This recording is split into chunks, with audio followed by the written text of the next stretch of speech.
Hi there, my name's Jeremy Gay and today I'm going to be presenting a beginner's guide to setting up a tropical aquarium, courtesy of Rolf C. Hagen.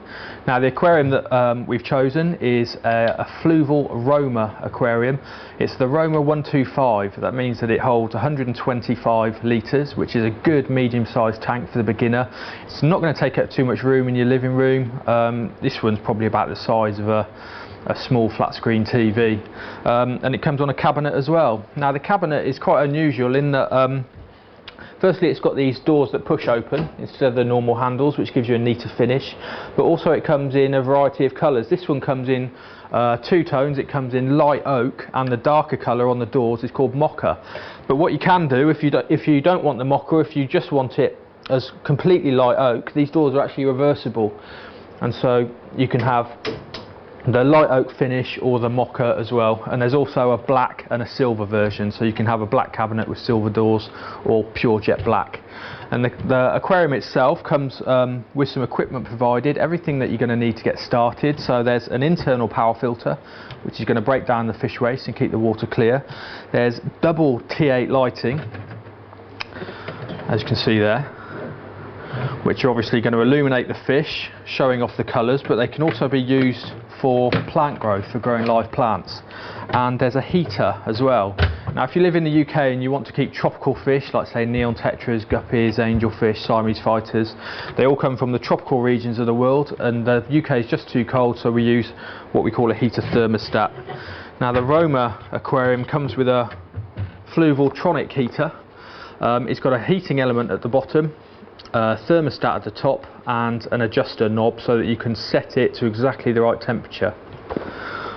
Basically all you do is you set it to, I would probably set it to 24 to 25 degrees C, which is about 77 or 78 Fahrenheit, and you place the aquarium under the heater under the water, plug it in, and it's just going to regulate that temperature for you. Also provided in the Roma kit are Cycle and Aqua Plus. Aqua Plus is essential for making tap water safe for the fish. Although we drink tap water and it's safe for us, the chlorine or chloramine that the water board put in the tap water is actually harmful to fish, and it's harmful to the organisms that we want to grow inside the fluval filter. So the first thing that we do is we use Aqua Plus to get rid of the chlorine or chloramine in the tap water and make it safe for the fish. Secondly, I'm going to be showing you Cycle by Nutrifin, and Cycle is live bacteria which what we call seeds or matures the aquarium. It's the beneficial bacteria that we actually want growing in the water, and it will break down the fish waste and help to keep the fish alive. Now a thermometer is also provided to monitor the temperature, and a care booklet on how to set the aquarium up, but I thought I'd give you a video version today. And later on I want to show you some new products from Hagen, new out for autumn 2008 in the UK. They've got some new foods, some new test kits, an exciting new filter, an interesting new heater, and lots of other bits and bobs as well.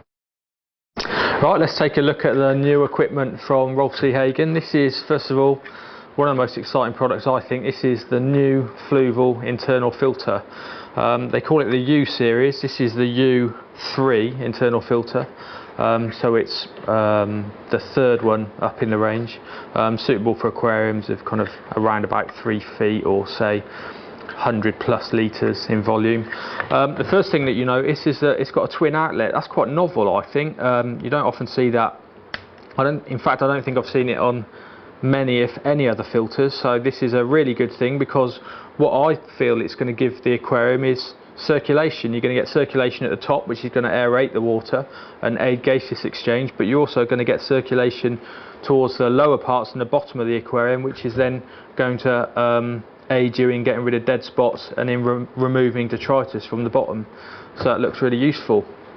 It's also got a flow controller, so you can adjust the flow coming out of the two outlets. You can turn it up or down, and a Venturi device which will blow bubbles into the water. So you don't technically need an air pump with this one either. The other thing that's different about it is it's got cartridge filters. So basically, once the filter is positioned inside the aquarium with the rubber suckers, if you need to clean, maintain, or change the media, you just slide them out. It's got twin sponges, so you can clean them alternately.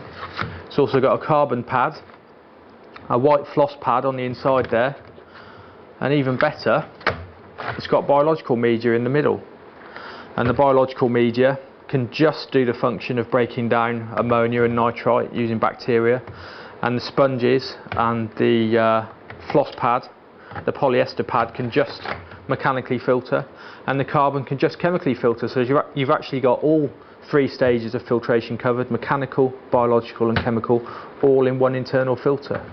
Not bad. And to top it all, once it's fitted in the aquarium, if you need to remove the whole filter to clean the impeller, you just tilt it forwards and it lifts straight off. So I'm going to be using this one in the Fluval Roma today, as you'll see in the video. Next is the heaters. Now Fluval have actually launched 2 new heaters for autumn 2008. This one is the M200. This is a 200 watt. This will come in various wattages and sizes for various volumes of water. What you notice about this one is that it's slimmer than normal, so hopefully it's going to be less visible to the eye. But what they've also done is they've covered it in a mirror coating. Now the idea is, according to Hagen, that when you put it in the back of the aquarium, if it's planted or any decor, it will actually reflect that decor, and instead of standing out like most heaters do, hopefully it will mask it somewhat. So that's quite interesting. But the most interesting heater launch for Rolf C. Hagen this year is this one. This is from the new, I think it's the E range of heaters.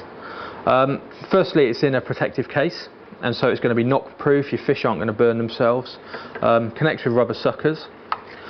But more importantly, it's how this heater works. It's actually got a digital LCD display in there, and once this is plugged in under the water, it actually changes colour, and unlike other heaters, it displays the actual temperature of the water that it's heating, so you know whether the water's too cool or too warm. And it also gives you a visual indicator by glowing blue when the water's too cold for the temperature that you set it at, green when it's just right, and red when it's too hot. So that's quite a step forward in heater technology there, and it's going to be interesting to see this one working. Also, the Nutrifin range has had a revamp. Aqua Plus comes in a new shaped bottle, and it's got a stress reducing formula as well as getting rid of chlorine and chloramine. And Cycle is new and improved. It's meant to be faster active, prevents fish loss like the old Cycle, but this one has got a different bacterial recipe which it recommends if you need to, then you can immediately introduce fish. Now Practical Fishkeeping always recommends fishless cycling, so what I would do is use a product like this new Cycle, but I'd use it with a synthetic ammonia source and get your aquarium ready that way. Lastly, when you are maturing the aquarium, and if you own any aquarium, you're going to need a test kit. There's a new Nutrifin test kits available. Obviously I recommend that you test for pH, ammonia, nitrite and nitrate. So those 4 are available, and the new Nutrifin Max range of foods with omega-3. Okay, so the first stage when setting up any new aquarium is to install the electrical equipment. As I say, the Roma aquarium comes with a heater, lighting and an internal filter, so we're ready to go. So all we need to do first of all is stick them in. If I just hinge this flap up, slide the lights forward, and I'll stick this internal filter inside the aquarium. Now you want to get it towards the back in the rear corner so that it's not in full view and you can hide it with decoration. Run the cable up through this cutout in the back of the hood, and you have it so that the top outlet is going to be just underneath the water surface, so that as the water shoots out of that outlet it actually causes some rippling on the surface, which will help with gaseous exchange. So simply stick the internal filter in like so. Next is the heater. Now the heater needs to be in a position where it's going to receive some water flow from the filter, and that will actually help to distribute the heat evenly around the aquarium. Now you can opt to install it vertically, horizontally or diagonally in the aquarium. I'm going to go for diagonal. I'm just going to stick that in like so, and as you can see, the water from the outlets of the filter are going to pass along the rear of the aquarium, and they're going to wash past this heater and distribute that heat evenly around the tank. And there's the adjuster knob on top of the heater. I've just set that to 24 degrees C, which is optimum temperature for most tropical fish. So those are in place. With the Roma aquarium, the lighting is actually built in. It's movable so that you can service it or take it out for tank maintenance or to access areas inside the aquarium. These are actually splash-proof lights, so you don't need any cover glasses, and luckily for me there's no stress bars spanning the aquarium and no cover glasses, so that I'll be able to aquascape the aquarium without too much interference. And if I wanted to, I could install structured background as well and glue that to the rear pane. So the heater and the filter are the first things that you put in when the aquarium is dry. Normally you'd install the lighting as well, but with the Roma aquarium it's already done for you, and that's the first step.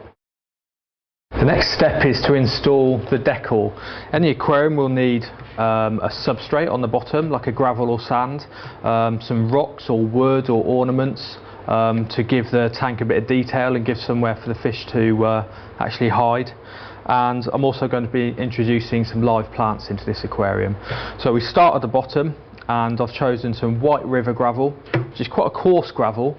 It's going to be quite easy to keep clean by vacuuming it regularly, and we want it deep enough to anchor any plants that we're going to be adding, but not too deep that it actually becomes a hindrance to clean. So I'm going to aim for a layer of probably 5 to 6 centimetres at the front, and I'm going to slope it back slightly just to give a greater illusion of depth in the aquarium. So it's probably going to be 7 or 8 centimetres at the back.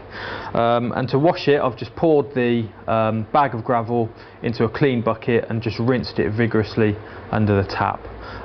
You don't need to add any Aqua Plus at this stage. You're going to add it later on in the step-by-step. So I'll just grab my bucket of gravel, pour it in,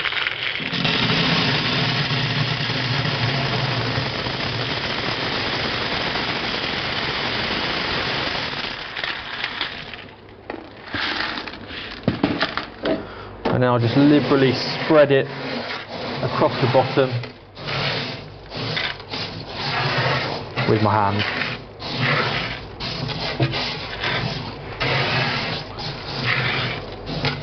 It's going to need a bit more in there, so I'll see you at the next step once I've added some more gravel. So after the gravel's in, the next step is to add the decor. Now, as I said earlier, you can use rocks, wood or ornaments, and the Marina range of ornaments include lots of different things. This one's a resin wood look-alike, like a hollowed out log. It's also got some artificial plants on there as well.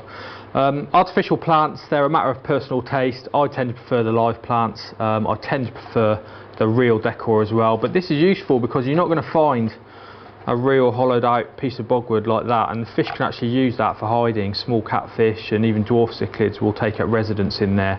So what I'm going to do, I'm just going to place this in the aquarium, and I'm not going to place it right in the middle, because what you don't want in any natural scene is too much symmetry, and I'm going to try and make it vaguely natural even though I'm using these synthetic materials. So what I'm going to do is just place that off centre at about 2/3 the way across the aquarium.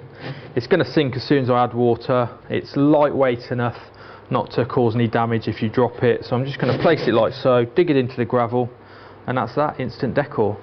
Now next step, I'm actually going to use some real materials.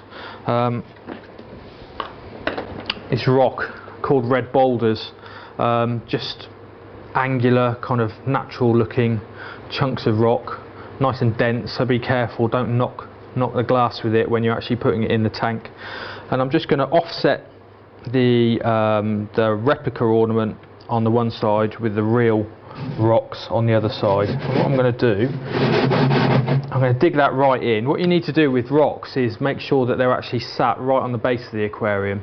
If they're sat on top of the gravel, and if you ever introduce any fish that like to dig, like some cichlids, even fish like loaches, which can kind of mine their way through the gravel or the substrate, they're actually going to undermine those rocks and they're going to fall over. And what you don't want in a glass aquarium is rock falls. So I'll just shove that in like so. Another 2 smaller pieces. cluster them together in the attempt to make something that looks fairly interesting. And again, it's going to provide another key feature for the fish in the aquarium. They're going to use it as territories, they're going to use it for grazing algae from, and for finding little tidbits of food that have fallen between the rocks. I'm just going to place those three like that. So very simply, the decor just consists of a replica ornament with a few plastic plants and some natural red boulders. Now, whenever we use raw tap water, we must always use a dechlorinator. It makes the water safe for the fish, but it also protects the bacteria that you want to grow inside the filter. Aqua Plus removes chlorine, and it also removes chloramine. Chloramine is worse for the fish, if you like, worse than chlorine, but it's used increasingly by water authorities in the UK because it's more effective at killing bacteria. Well, that's good for drinking, but it's bad for the good bacteria that live in the filter. So always choose a dechlorinator that removes chlorine and chloramine, and this one does. It's got a stress reducing agent too, which means that some retailers, or you could even use it yourself for transporting fish, you could just put a dash of this into the bag water and it says that it reduces stress in the fish. Obviously transporting fish is a stressful process, so if that can relieve that, that's a good thing. Now, dosing the water before I'm pouring it in the tank is important. I'm just going to show you just quickly how to add the Aqua Plus. Now, it's got instructions on the back, one to remove chlorine from the water, one to remove chloramine, and one to protect the scales and the fins of the fish. Now, the fish aren't going to be in there for a few weeks yet anyway. I don't know if there's chlorine or chloramine in the local water that I'm using, so I'm going to err on the side of caution and vote to remove the chloramine, which is 10 mils of Aqua Plus per 38 litres of water. This bucket's approximately 10 litres of water. The aquarium holds 125 litres of water, and so I'm basically going to use perhaps 5 mils of this just to treat 20 litres of water. I know there's only 10 in there, but you can't really overdose, and it's better to be safe than sorry. So what I'm going to do, just use a liberal amount of Aqua Plus into the cap.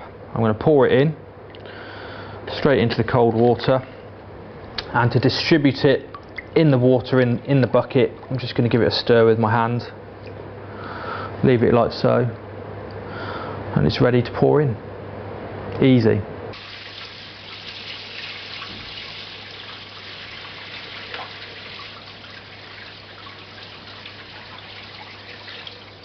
I filled the aquarium with water right up to the top, and this time I'm going to be adding the final bit of decoration, the live plants.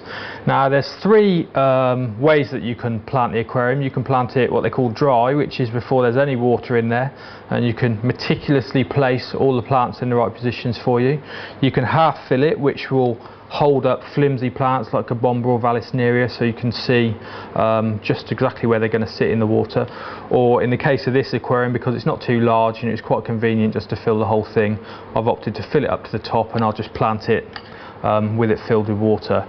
And there's three different types of plants that I'm going to be adding. I'm going to be adding plants that are aimed at the background, which are going to grow tall, the mid-ground, which are also known as specimen plants. They're going to catch the eye and they're going to become a focal point in the aquarium, and foreground plants, which are going to be placed at the front, offering vegetation and something to look at, but they're not going to mask the taller plants behind them. So you should get this nice tiered effect: short plants at the front, specimen and medium-sized plants in the middle, and the taller plants at the back. Now, I've been down to the local aquatic store, and there's normally a range of plants on offer, and they split mainly into two groups. There are those that are bunched like these, and there are those that are potted. Now, bunch plants are generally inexpensive, they're quite cheap and cheerful, and they're cuttings of easy to grow plants, in this case like this green kabomba. It's a good space filler. It doesn't look like much out of the water, but when I place it in the water, you'll see that it fans out quite a bit. And we use this on the back. It's very fast growing, it's good at inhibiting algae, it's going to provide room for fish to hide out in, and even if they breed, it's going to protect their fry just by providing them with cover. So what I'm going to do, this one's just weighted.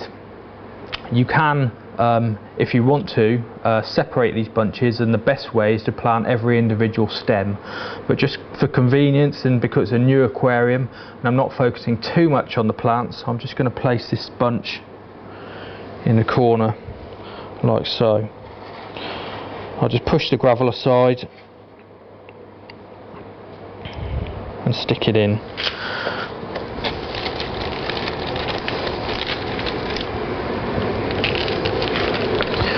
And there's another bunch of kabomba which I'm just going to place there. Now within probably a month or so, that kabomba will have grown right up to the surface, and hopefully it's going to hide that heater entirely, and it's going to provide a nice backdrop for the decor in front of it and for the fish. And then there's some more bunch plants that I picked up. This one's called water wisteria. Again, they're just cuttings of easy to grow species. They come weighted. The ideal is to separate them, but for convenience I'm just going to put them straight in, and so they complement but don't clash with the kabomba in the other corner, I'm going to put these where the filter is. So one like so,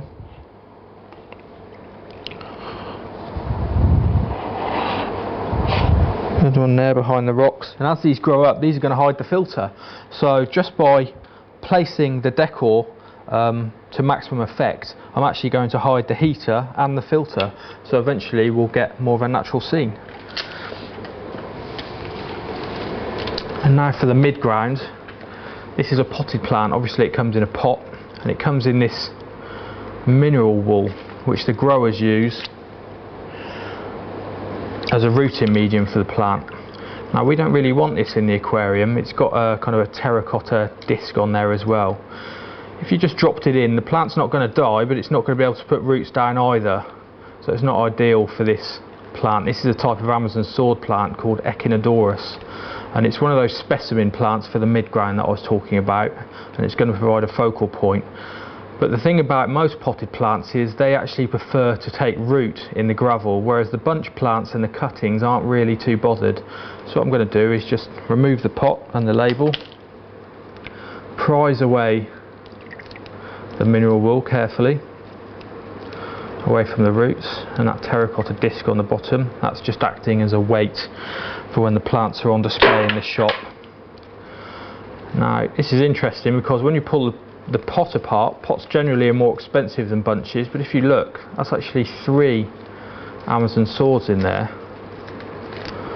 And what I'm going to do is I'm going to plant them, if I can unravel them, together off centre, just away from the replica wood and the artificial plants. Hopefully they're going to, I'm just going to remove that yellow leaf there. Hopefully they're going to provide a focal point. So I'm going to put one in the middle. No, actually I'm going to put them there. When I say in the middle, I mean the middle front to back, not the middle of the aquarium from left to right, because again we want it to look fairly natural, and you don't get much symmetry in nature in natural scenes. And I've planted these in a 3, so it looks like one bigger bushier plant, and these are called rosette plants, and they're going to thicken out, whereas these ones are going to grow vertically up to the surface, the kabomba and the water wisteria. The Amazon sword will become thicker and spread in a circular fashion. So I'm just going to place those there like so, and the next stage I'm going to be adding some plants in the foreground. I've been down to the local aquatic shop and picked up these quite nice looking, short, quite dark green plants with red stems, and they're called cryptocorynes, and they're easy to grow. They're not demanding of too much light. The lighting that the Roma is supplied with will be more than adequate for growing cryptocorynes. These have come in pots, so I've just removed the mineral wool and the weight again, and I found that these are made up of many small plants. For effect, I'm going to plant these in groups and together in the front, so that they provide these nice little thickets and clumps, and as they grow these are just going to spread out and thicken out. These aren't going to grow any taller than this, they're just going to become wider and thicker. And I've just got another species of cryptocoryne there, an even shorter one, an even darker one, just to provide some variety. So what I'm going to do is just place this into the gravel.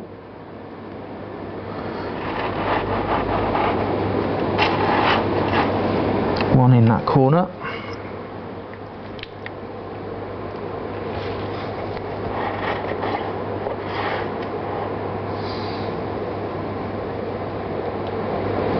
One in that corner.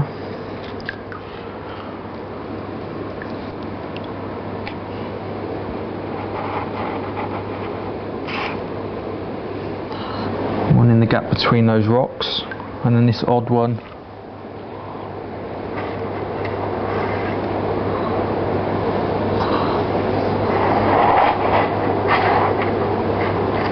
right in front of the decor.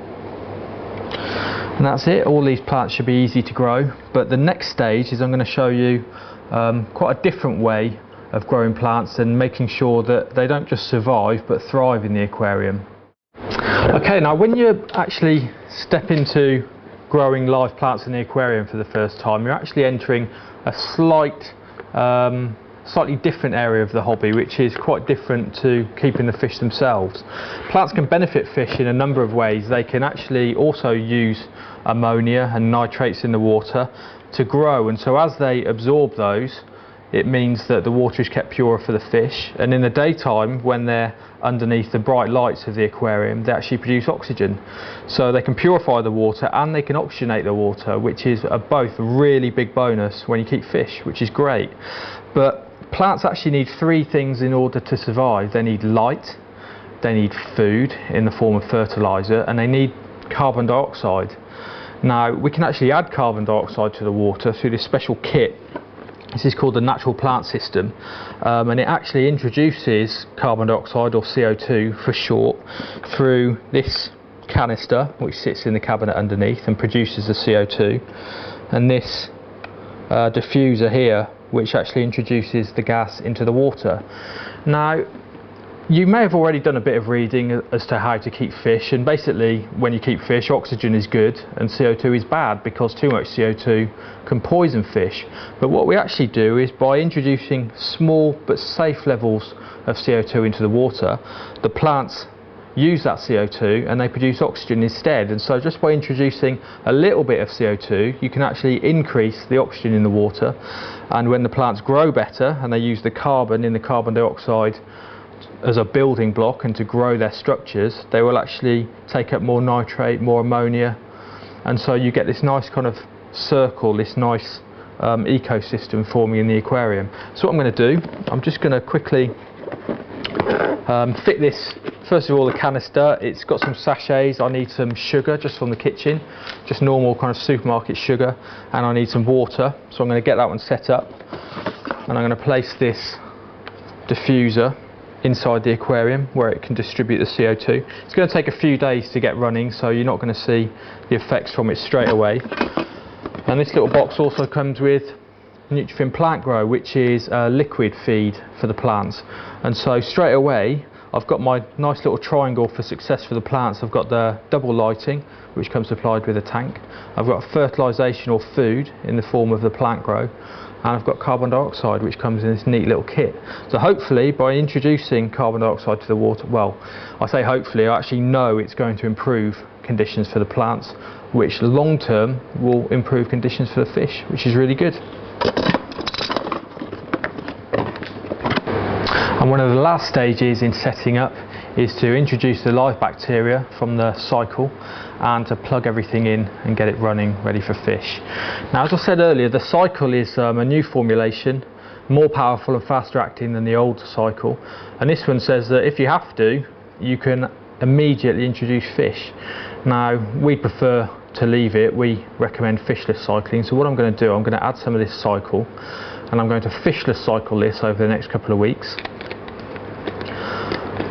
I'm going to test the water every day and I'm going to monitor it using a test kit.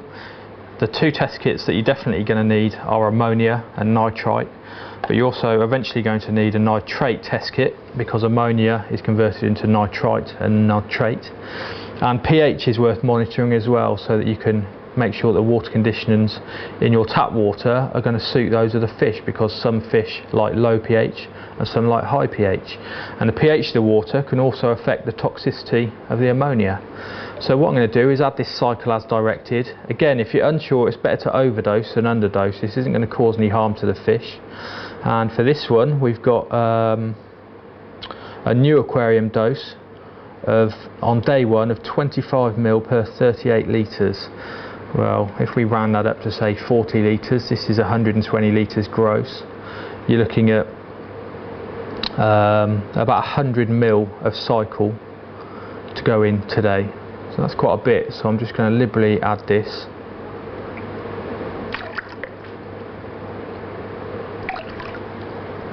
Spread it around, but the filter is going to spread it around for you as well. And this is absolutely full of live bacteria, millions if not billions of live bacteria, and these are going to distribute themselves around in the water column, and they're going to coat the surfaces in the aquarium, all the decor, even the aquarium glass, the gravel, but most of all they're going to settle inside the biological media and the sponges of this filter. And the filter is going to provide them with oxygen, which they require to breathe, just like fish, and with food in the form of ammonia from fish. And they're going to live in there, and they're going to provide a really useful function of breaking down the fish waste for us. And that's a massively important part of keeping fish, keeping those bacteria alive and healthy in the filter, so that they can go on to keep your fish alive and healthy. So I've added my cycle. I'm just going to plug it in now. I'm going to put the lights back on. I'm going to set the lights, I'm going to plug them into a timer and set them to come on for 10 to 12 hours a day, every day, so that the plants have got enough light to grow and enough duration for them to grow every day. And I'm just going to leave this for a couple of weeks. I'm going to monitor it, I'm going to get it cycled, get it ready for fish, and then I'll see you in a few weeks' time with some fish in there. The cloudiness from the filling of the water is going to be cleared by the filter within a couple of days, and that's it, dead easy. Anyone can keep fish. There's a little bit of a learning curve at the start, but do plenty of reading, ask advice, choose a good retailer, use good products, and you'll get there.